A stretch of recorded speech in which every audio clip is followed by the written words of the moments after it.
لباس جنجالی و برهنه آریانا سعید که اصلا باورتان نمی شود. تبدیل کردن لباس آریانا سعید در مقابل هزاران بیننده در روی استیج. آریانا سعید بار دیگر با پوشیدن لباس جنجالیش سر صداهای فراوانی را در صفحات مجازی به همراه داشت. این کنسرت در کدام کشور برگزار شده است؟ من در این ویدیو پیرامون حقایق همین ماجرا خواهم پرداخت. پس در ادامه با کانال دنیا اینفو باشید.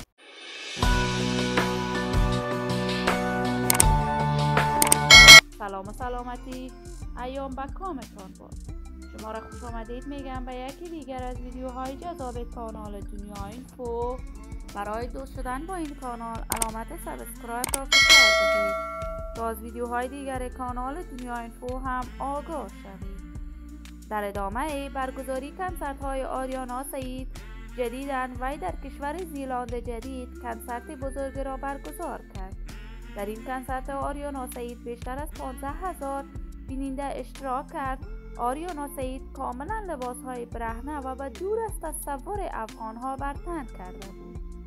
در جریان اجرای آهنگش آریانا سعید کاملا لباس هایش را از تنش بیرون می کند و برهنه بر روی استیج ظاهر می شود و رقص هایی که کاملا زیب و شخصیت به آریانا نمی دهد اجرا می کند.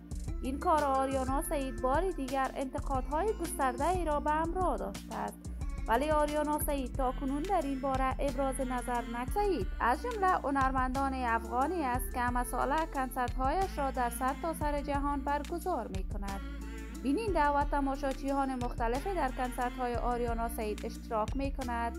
آریانا علاقه‌مندان و منتقدان هنری خاص خودش را از زمان شروع فعالیت های هنریش داشته است، ولی منکر از این نمی شویم آریانا سعید از جمله بهترین و خوشنامترین هنرمندان افغانستان بوده است که شهرت و محبوبیت آریانا سعید از مرزهای افغانستان عبور کرده است.